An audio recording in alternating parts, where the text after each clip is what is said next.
Hi everyone, this is Sagar Shah and I want to take you through the first game of the Tata Steel Masters of Vidit Gujrathi. He played against Sam Shankland, but before going to the game, I would like to show you a few pictures. This is Vidit thinking all alone. Also, this was his picture at the start of the tournament where he drew number one as the number for the pairings that have to be made for all 13 rounds. That's him also just at the start of the game. And this is Shankland, in deep thought during the game. So let's have a look at what transpired in the game. Vidit was playing with the white pieces here and he opened the game with 1d4, which is his normal move. It doesn't come as a big surprise when Vidit plays 1d4. That's the move he keeps playing. Knight f6, c4, e6, knight c3. And now Vidit was open to Shankland going for the Nimzo Indian, but instead Sam played the move d5, transposing it into the Queen's Gambit declined. Now, if you think about it, many times white players go knight f3, d5, and then knight c3. And at that point, the knight on f3 is committed. But through this move order, when black plays d5, the knight is still not committed, and that gives white more flexibility. So with it took this is known as the exchange variation. Also, the Carlsbad structure is now on the board. The Carlsbad structure is with these two pawns and 5 pawns for white, 4 for black like this, and 3 here. With it goes for bishop g5, now threatening to take the knight and then win the pawn. So c6 is a very logical move. And e3 was played.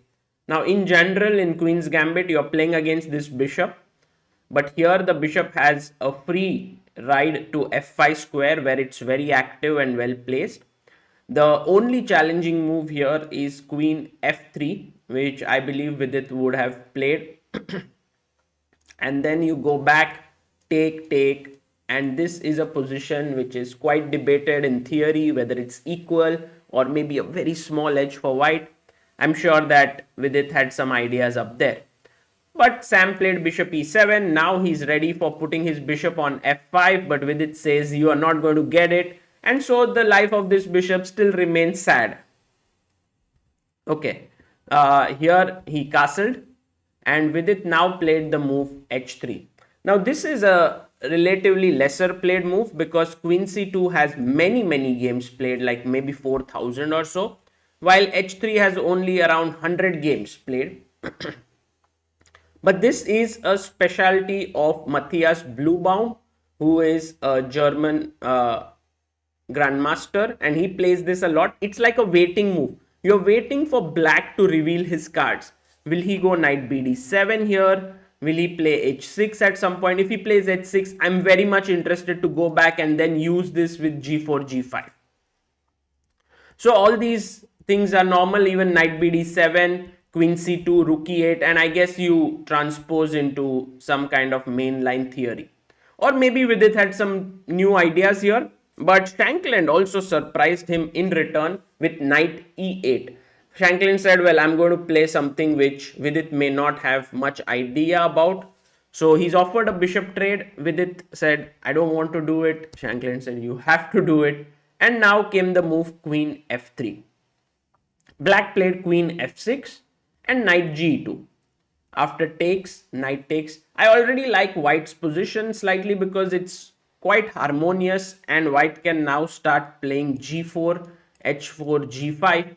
The main point being that his center is very solid with all his pieces nicely positioned. Knight to d6, and now came h4. The point is that now you will next go g4.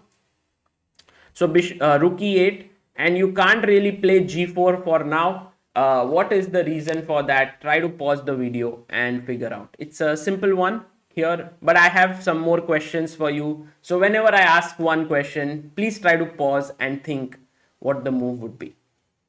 Right, here the winning move, I mean move which gives black the advantage, is queen takes d4. You cannot take this because it is pinned. So long castle was played, and now came bishop f5 with it took, queen takes and g4, gaining more space. The queen was pushed back, g5, and now queen to f5. I think I liked with its next decision, which was queen h3. He offered a queen trade.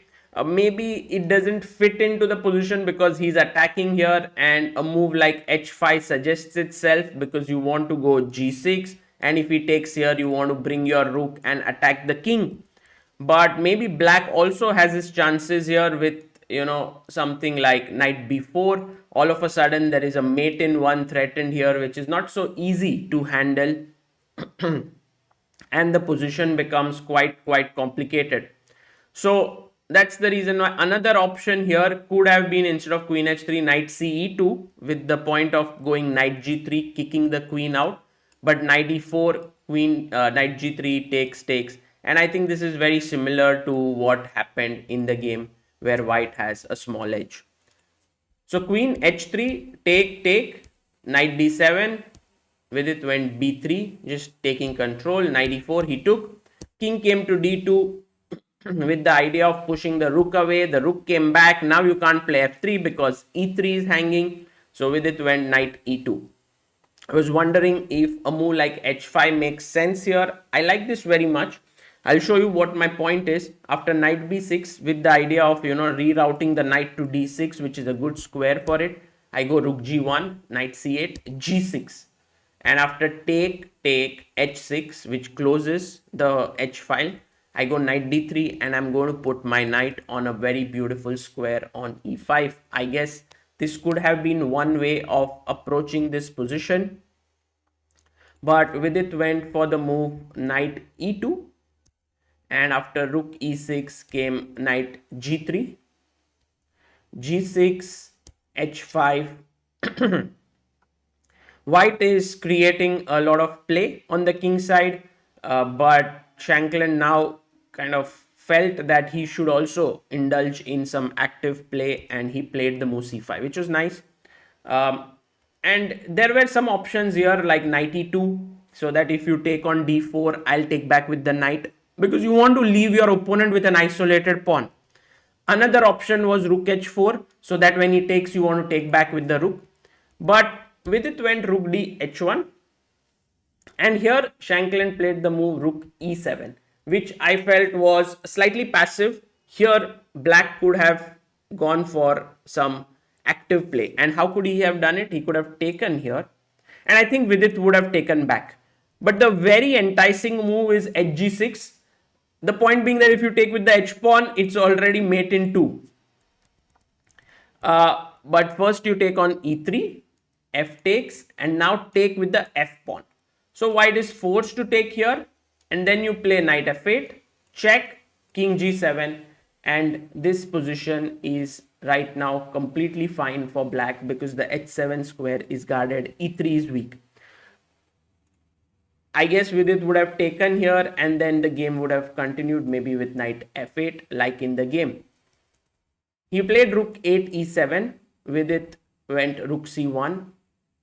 I guess knight e2 still would have been preferable. Takes, and now black has very good rooks here, well placed, and here he could play already. He played knight f8, but f6. I think this is the idea which at the right time had to be played, because this really frees up black's position. If you take, then f2 becomes weak, and if you play f4 here in this position, then I take on g5 and rook f7. Black is getting play, and this is exactly what Shankland needs.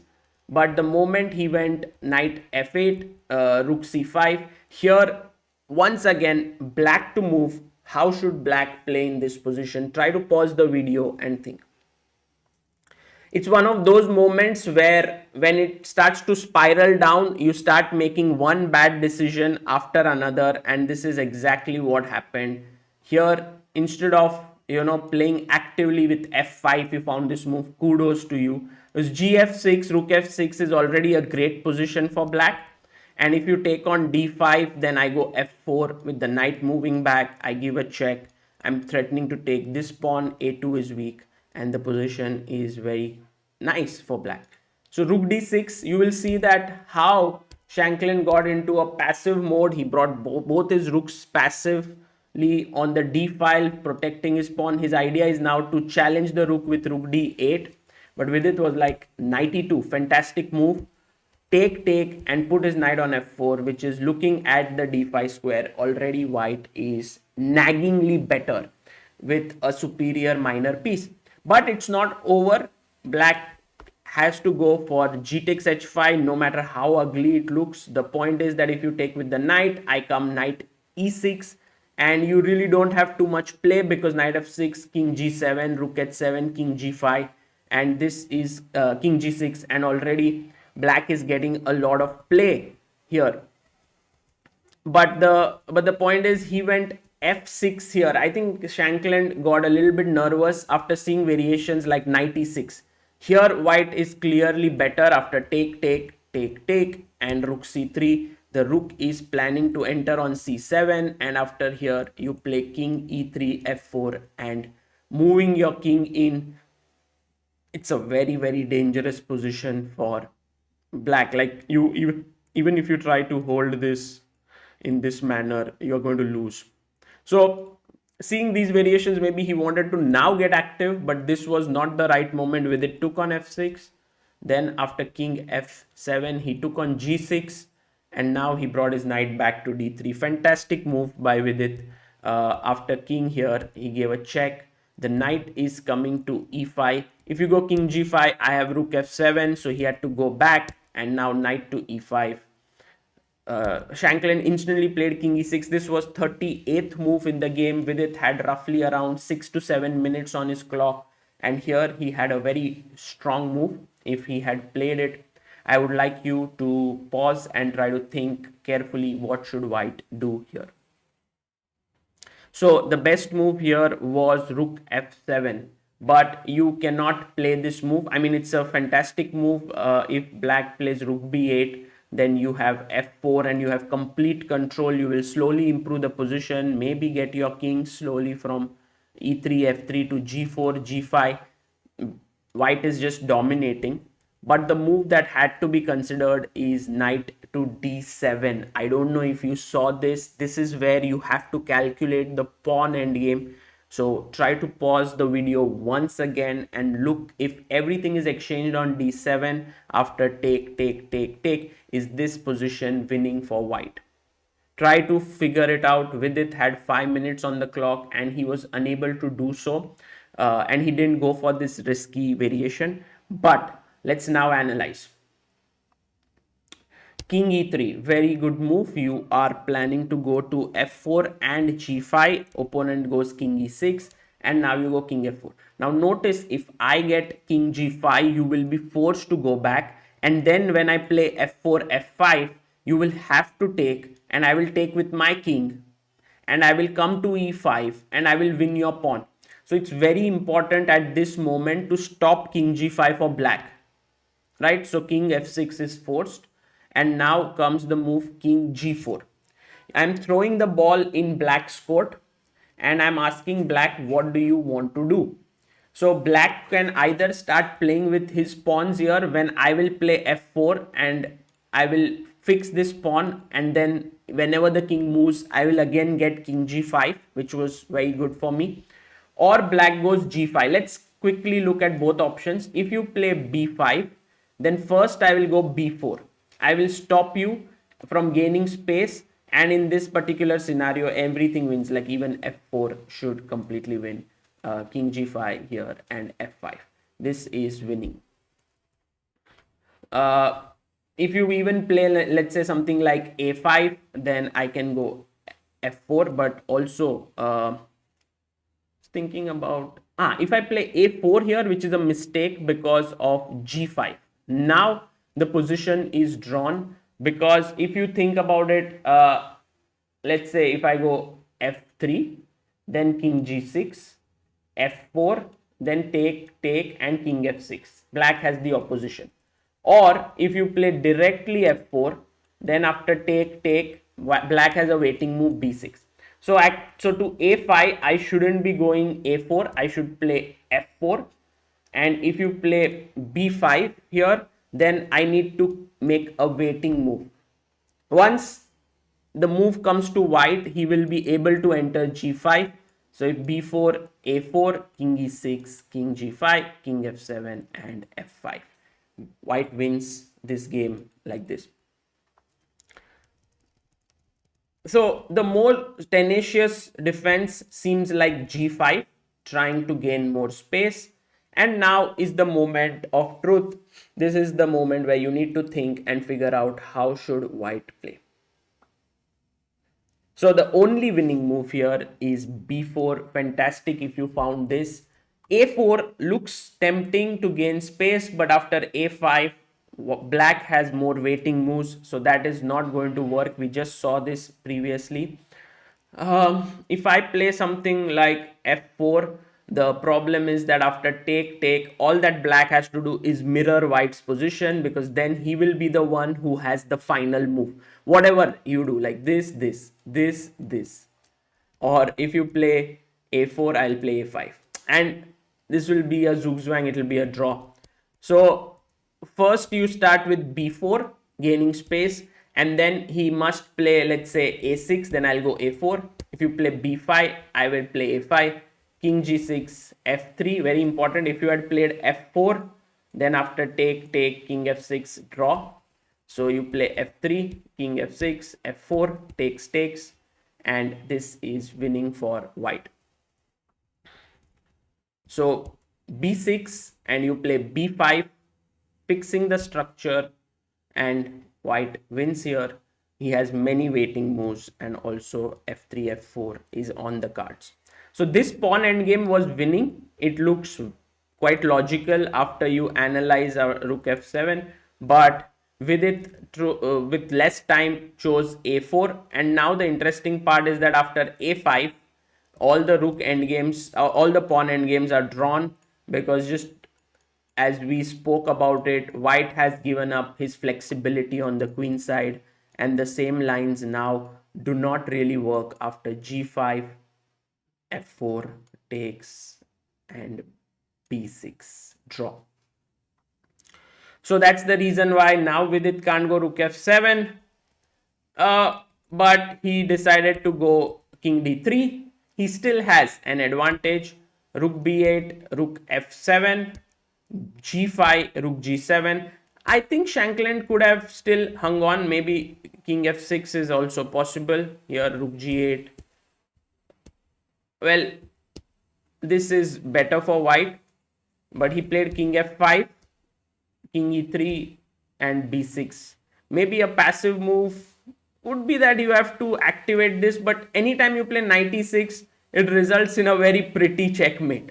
So it's not so easy to activate the knight. g4 is playable, but after rook f7, let's say king g5, uh, there are many possibilities here. Maybe something like rook here, with the idea of perhaps rook c5, trying to win here. I mean, Vidit is the one who's putting pressure, but this could have been a way to play. He went b6, and now Vidit found a nice idea. He first went king f3, and his plan is to play check, king back, and then king g4, improving his position. So black went g4, giving up the pawn, but Vidit took it, and now knight e6, he activated his pieces.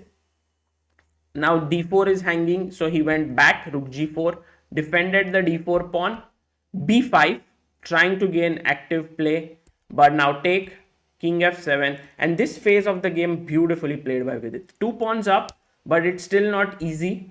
Take, rook b2, he first went f3, rook b3, f4, rook a3, knight b6 here, and now knight to c4 was the fastest way to win. Check and knight c6, and then king goes to d5 or pawn goes to f5. This is winning, but he went knight d5, rook a3, and king e5, which also was winning. F5, but here I think a staunch defense was knight c5, because now I'm threatening checks on d3 or d7. and maybe Vidit goes knight b6, rook b4, and a very interesting move he had to find was rook g3. Now this knight controls d7, this rook controls d3, and white is able to win this game. So this is how Vidit could have gotten an advantage, but it was not easy. After knight f8, it was relatively easy for him. King d6, knight h7, and now try to find the only winning move here for white to play.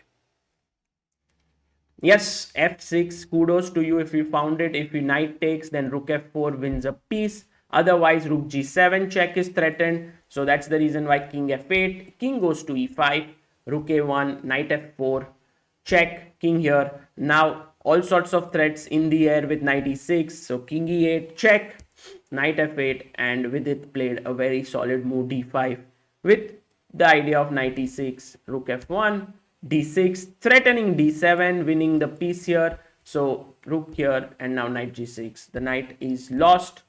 Check, few checks here. Now knight is taken and the finish is very nice. King e6, and with it goes knight h8, defending his pawn, preparing rook e8, and then queening the pawn. And in this manner, Vidit managed to win his first game of the Tata Steel Masters, a fantastic start. And if you look at the standings here, then you will see that Vidit is leading the tournament along with Jordan Van Forest, Jan Sistov Duda on 1 out of 1, and then there are many players on half point. Today Vidit will take on Fabiano Caruana, which is a amazing encounter in the second round. We will look forward to that. Pragnananda drew his game against Anish Giri, which is again a fantastic result. For now, this is Sagar Shah signing off. Thank you all for watching. Bye bye.